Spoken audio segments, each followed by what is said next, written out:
नमस्कार दोस्तों, स्वागत है आपका गवर्नमेंट हेल्पलाइन यूट्यूब चैनल पर। दोस्तों, अगर आप भी आंगनवाड़ी भर्ती का इंतज़ार कर रहे थे या फिर आप भी किसी भी एक ऐसी भर्ती का इंतज़ार कर रहे थे जो दोस्तों आप एक सरकारी नौकरी है जो ले सकें, जिसमें अगर आप अनपढ़ है, 5वीं पास है, 8वीं पास है, 10वीं पास है या फिर आप 12वीं पास है और आप भी एक सपना लेकर बैठे हैं एक सरकारी नौकरी करने का, तो ये भर्ती आप लोगों के लिए काफ़ी ज़्यादा हेल्पफुल और काफ़ी ज़्यादा है जो मददगार साबित होने वाली है। क्योंकि इस भर्ती में ना तो आपकी कोई परीक्षा होगी, ना ही कोई आपका इंटरव्यू होने वाला है। दोस्तों, मैं आपको बता दूं, जो आंगनवाड़ी भर्ती है उसमें यहाँ पर आपको किसी भी राज्य से है जो अपना फॉर्म भर के एक सरकारी नौकरी लेने का जो मौका है वो हर कोई प्राप्त कर सकता है। तो ऐसे में दोस्तों आज की इस वीडियो में मैं यही बताऊंगा कि आपको फॉर्म कैसे भरना होगा, और साथ ही में दोस्तों फॉर्म भरने के अलावा आपकी जो योग्यता है, साथ ही में दोस्तों जो आपके कुछ महत्वपूर्ण पॉइंट रहते हैं उनके बारे में भी आपको पूरी विस्तार से समझाऊंगा, जो कि दोस्तों आपको एक एक पॉइंट करके समझाऊंगा।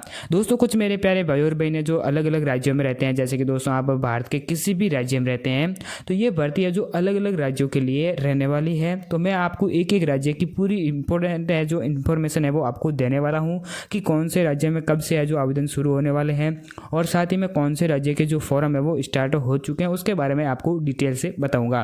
अब दोस्तों वैसे देखा जाए तो हर राज्य से महिला पुरुष है जो अपने एक सरकारी नौकरी लेने का जो सपना है वो लेकर बैठे हैं, तो आप सभी लोगों के लिए भी ये बहुत ही बड़ी खुशखबरी है जो साबित होने वाली है। तो आज की इस वीडियो में मैं आपको एक एक करके उन सभी बारे में बताऊंगा, जिसमें आपके पास में क्या क्या डॉक्यूमेंट होने चाहिए, साथ ही में दोस्तों आवेदन करने की प्रक्रिया कैसे आपको देखने को मिलेगी।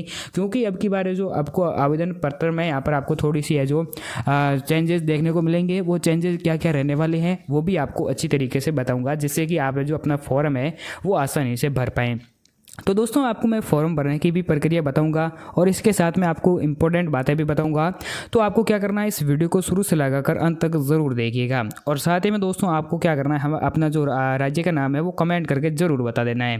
और मैं आपको बता दूँ हमारा जो टेलीग्राम चैनल है वो भी आप ज्वाइन जरूर कर लीजिएगा। तो चलिए चलते हैं इसके ऑफिशियल नोटिफिकेशन पर। चुके हैं बाल विकास मंत्रालय भारत सरकार की ऑफिशियल वेबसाइट पर। यहाँ पर सबसे पहले तो आपको क्या ध्यान रखना है कि यहाँ पर आपका रजिस्ट्रेशन कैसे करना होगा, क्योंकि दोस्तों जो आप लोग है जो आवेदन करते समय कई बातों का ध्यान नहीं रखते हैं, उनकी वजह से आपका फॉर्म है जो सीधा रिजेक्ट हो जाता है। सबसे पहले तो मैं आपको बता दूं, यहाँ पर आपका फॉर्म है जो 3 चरणों में भरा जाएगा। अब ये तीनों चरण कौन से हैं, पहला चरण क्या रहने वाला है, दूसरा चरण क्या रहेगा और तीसरा चरण क्या रहेगा, इसकी पूरी जानकारी है जो स्टेप बाय स्टेप करके समझाऊंगा। अब सबसे पहले तो ये बता दूं कि यहाँ पर आपको स्टेप में किन किन बातों का ध्यान रखना होगा। पहले चरण में आपका कैसे आवेदन करना होगा और दूसरे चरण में आवेदन करने के लिए आपके पास में क्या क्या डॉक्यूमेंट होंगे उसके बारे में विस्तार से समझेंगे। वहीं आपको ध्यान रखना है क्योंकि इस भर्ती में न तो आपकी कोई एग्जाम होगी न ही कोई आपका इंटरव्यू होगा, तो इस बात को आपको ध्यान में रखना होगा। अब सबसे पहले तो मैं आपको बता दूं, इस भर्ती के बारे में पूरी जानकारी समझ लेते हैं, जिसमें सबसे पहले तो यहाँ पर आपको बता दूं पदों की संख्या कितनी है, दूसरी है आपकी आयु सीमा कितनी रहेगी, आपका वेतन कितना रहेगा, और यहाँ पर आपका परीक्षा होगी या फिर नहीं होगी तो आपका सिलेक्शन कैसे किया जाएगा, उसके बारे में डिटेल से समझते हैं। सबसे पहले तो मैं आपको बता दूँ, महिला और पुरुष दोनों के लिए आई बहुत ही बड़ी भर्ती। अगर आप चाहे महिला है पुरुष है किसी भी राज्य में रहते हैं तो ये भर्ती आप लोगों के लिए बहुत ही अच्छी भर्ती है। और वेतन की बात करूँ तो वेतन यहाँ पर आपको 28,000 रुपये प्रति माह वेतन भी आपको मिलेगा। अब दोस्तों योग्यता की बात करें तो योग्यता है जो 8वीं पास, 10वीं पास, 12वीं पास रखी गई है, और पदों की संख्या है जो 1,50,000 के आसपास है जो पदों की संख्या रखी गई है। इसमें मैं आपको बता दूं बिना मेरिट के आधार पर आपका सिलेक्शन किया जाएगा, यानी कि सॉरी दोस्तों, यहाँ पर बिना परीक्षा सीधे मेरिट के आधार पर आपका सिलेक्शन किया जाएगा, यानी कि आपका कोई भी एग्जाम कोई भी इंटरव्यू यहाँ पर आपका नहीं रखा गया है, सीधा मेरिट के आधार पर आपका सिलेक्शन किया जाएगा। अब दोस्तों इसमें मेरिट क्या रहने वाली है, क्या क्या आपको यहाँ पर ध्यान रखना होगा उसके बारे में बताएंगे।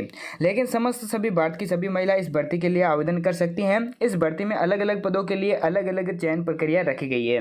मेरे कहने का मतलब यह है कि यहाँ पर आपका अलग अलग राज्य में रहती हैं, अगर आप महिला है पुरुष है कोई भी व्यक्ति है, आप चाहे किसी भी अलग अलग राज्य में रहते हैं, तो अलग अलग राज्यों के लिए अलग अलग चयन प्रक्रिया रखी गई है। उसके बारे में आपको अच्छी तरीके से समझाऊंगा, जिससे कि आपका कन्फ्यूजन है जो दूर हो जाएगा।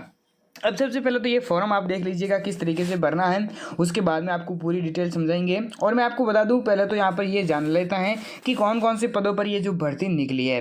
सबसे पहले तो मैं आपको बता दूं पदों का नाम। पदों के नाम की बात करो तो यहाँ पर सहायिका का पद है, कार्यकर्ता का पद है और सुपरवाइजर का पद है। और यह पदों की संख्या मैंने एक बार फिर से बता दूँ, यहाँ पर 1,50,000 पद है। योग्यता की बात करूँ तो योग्यता है जो 8वीं पास, 10वीं पास, 12वीं पास भी रखी गई है। अब ऑल इंडिया जॉब है दोस्तों, आप भारत के किसी भी राज्य में रहते हैं तो अपना फॉर्म है जो अवश्य भर लीजिएगा। और मैं आपको विवरण की बात करूं तो यहाँ पर पदों के विवरण के बारे में बता देता हूं। यहाँ पर तीनों पदों के लिए 50-50 हज़ार पद रहने वाले हैं, जो कि ऑल इंडिया से आवेदन है जो कर सकते हैं। अब यहाँ पर आती है शैक्षणिक योग्यता। दोस्तों सबसे इंपॉर्टेंट और सबसे महत्वपूर्ण पॉइंट है जो यहाँ पर आपको शैक्षणिक योग्यता वाला पॉइंट आपको ध्यान में रखना ही रखना है, क्योंकि कुछ मेरे प्यारे भाई और बहनों के मन में ये भी डाउट होगा या फिर ये भी चाहते होंगे कि हम लोग है जो 12वीं पास है तो हम तीनों पदों के लिए आवेदन कर देते हैं। ये गलती दोस्तों आपको नहीं करनी है, क्योंकि कुछ मेरे प्यारे भाई और बहनें जो ये गलती कर देते हैं, जो लोग 12वीं पास है तो वो तीनों पदों के लिए आवेदन कर देते हैं, जो लोग 10वीं पास है वो दोनों पदों के लिए आवेदन कर देते हैं। तो वही गलती होती है जिसके कारण उनका फॉर्म है जो सीधा रिजेक्ट हो जाता है। अब दोस्तों मैं आपको बता दूँ, ये सीधा रिजेक्ट होने के कारण तो एक तो ये है, दूसरा ये है कि आप आयु सीमा का ध्यान नहीं रखते हैं, क्योंकि कुछ मेरे प्यारे भाई और बहनें जो 10वीं पास है उनकी एज है वो 18 वर्ष से अधिक नहीं है, या फिर उनकी आयु सीमा है वो 8वीं पास है और उनकी आयु सीमा है जो बहुत कम होने के कारण भी उनका फॉर्म है जो रिजेक्ट कर दिया जाता है। अब दोस्तों बात आती है यहाँ पर विभिन्न पदों के लिए आयु सीमा, ये भी आपको ध्यान में रखना है। और उससे पहले मैं आपको बता दूं, योग्यता मैंने बता दी है, लेकिन एक बार फिर से आपकी शैक्षणिक योग्यता को अच्छी तरीके से समझा देता हूँ, जिसमें सहायिका के लिए 8वीं पास चाहिए, कार्यकर्ता के लिए 10वीं पास चाहिए और सुपरवाइजर के लिए 12वीं पास चाहिए। ये तीनों पदों के लिए अलग अलग यहाँ पर एजुकेशन क्वालिफिकेशन मांग रहा है, तो इसका मतलब है कि आप एक ही जो यहाँ पर आप देख सकते हैं पद के लिए आवेदन कर सकते हैं, और यहाँ पर अलग अलग पदों के लिए आवेदन पत्र है जो नहीं भर सकते हैं। इस बात को आपको ध्यान में रखना होगा। अब विभिन्न पदों पर आयु सीमा की बात करें तो 18 से लेकर 40 वर्ष तक है जो सहायिका के लिए आवेदन कर सकते हैं, कार्यकर्ता के लिए 18 से 35 वर्ष तक है, और सुपरवाइजर के लिए 18 से 35 वर्ष तक है जो आवेदन कर सकते हैं। सभी पदों के लिए महिला, ओबीसी, एसटी, एससी और उन सभी पदों के लिए 5 वर्ष तक का छूट का प्रावधान भी मिलेगा। मेरे कहने का मतलब ये आपको समझ में नहीं आया तो मैं आपको बता दूं कि अगर आप ओबीसी से हैं या फिर आप एसटी से हैं या फिर आप एससी से हैं तो यहाँ पर आपको 5 वर्ष तक का छूट का प्रावधान भी मिलेगा। अब दोस्तों यहाँ पर 5 वर्ष तक का छूट का प्रावधान कैसे मिलेगा वो भी समझ लेते हैं, लेकिन उससे पहले मैं आपको बता दूँ कि आपका चयन प्रक्रिया कैसे होगी। अब यहाँ पर आपको क्या है कि चयन प्रक्रिया में थोड़ा सा आपको ध्यान रखना होगा, क्योंकि आपने एग्ज़ाम तो नहीं होगा, न ही कोई आपका इंटरव्यू होगा। तो मेन पॉइंट ये आता है कि आपका एजुकेशन क्वालिफिकेशन के साथ साथ में आपका चयन प्रक्रिया कैसे रहने वाला है। अब दोस्तों यहाँ पर चयन प्रक्रिया की बात करूँ तो सहायिका के लिए 8वीं के प्रतिशत के आधार पर सिलेक्शन किया जाएगा, और कार्यकर्ता के लिए 10वीं के प्रतिशत के आधार पर 12वीं, जो सुपरवाइजर के लिए 12वीं के प्रतिशत के आधार पर आपका सिलेक्शन किया जाएगा। अब दोस्तों यहाँ पर आप मैं बता दूं, यहाँ पर आवेदन करने की प्रक्रिया भी आपको समझ लेनी जरूरी है, क्योंकि यहाँ पर आवेदन प्रक्रिया है जो आपको समझना चाहिए। अगर आपको ऑनलाइन आवेदन करना अपने मोबाइल फ़ोन से नहीं आता है तो आपको सबसे पहले क्या करना है कि यहाँ पर आप है जो अपने ऑनलाइन फॉर्म भर सकते हैं, या फिर आप है जो ग्राम पंचायत में जाकर सरपंच के हस्ताक्षर करने के बाद में अपने तहसील में जमा करवा देना होगा।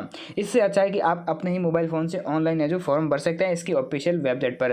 और मैं आपको बता दूं यहाँ पर जो आंगनबाड़ी कार्यकर्ता है ऑनलाइन फॉर्म भर सकते हैं, सुपरवाइजर के लिए भी ऑनलाइन फॉर्म भर सकते हैं। बता दूँ आपकी आवेदन शुल्क की, तो आवेदन शुल्क है जो बिल्कुल फ्री रहने वाला है, और यहाँ पर आप है जो आवेदन कर सकते हैं। अब दोस्तों आवेदन है जो 2 महीने तक चलेंगे, और मैं आपको बता दूँ आवेदन प्रक्रिया आपको कैसे भरनी होगी, क्योंकि यहाँ पर आवेदन प्रक्रिया समझना बहुत ही जरूरी है।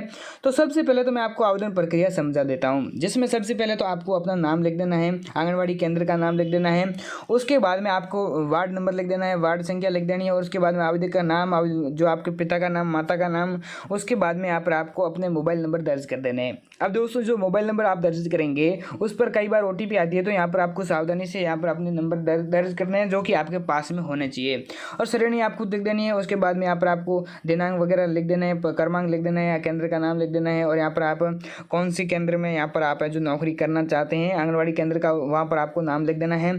इस टाइप का मकान नंबर ये आपको लिख देना है, और यहाँ पर उसके बाद में जाति निवास, मूल निवास, आय प्रमाण पत्र, वो सारी की सारी इन्फॉर्मेशन है जो यहाँ पर आपको डाल देनी है, आधार नंबर डाल देना है। उसके बाद में यहाँ पर आपको आयु सीमा भी डाल देनी है। अब दोस्तों बात आती है यहाँ पर आपकी शैक्षणिक योग्यता की।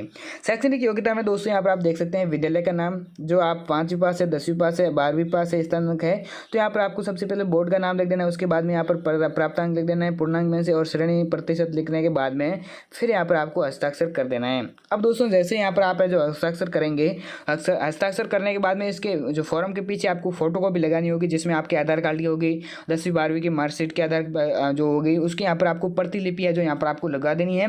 उसके बाद में आपको फॉर्म है जो अपलोड कर देना है। अब दोस्तों फिलहाल ऐसी कोई भर्ती है जो आपको नहीं देखने को मिलेगी। जैसे ही मैं आपको फॉर्म भरने स्टार्ट होंगे तो मैं आपको टेलीग्राम चैनल पर आपको सबसे पहले बता दूंगा। तो हमारे टेलीग्राम चैनल को है जो ज़रूर ज्वाइन कर दीजिएगा, और कौन से राज्य से आप है तो बिलोंग करते हैं वो उसका राज्य का नाम है जो ज़रूर कमेंट कर दीजिएगा।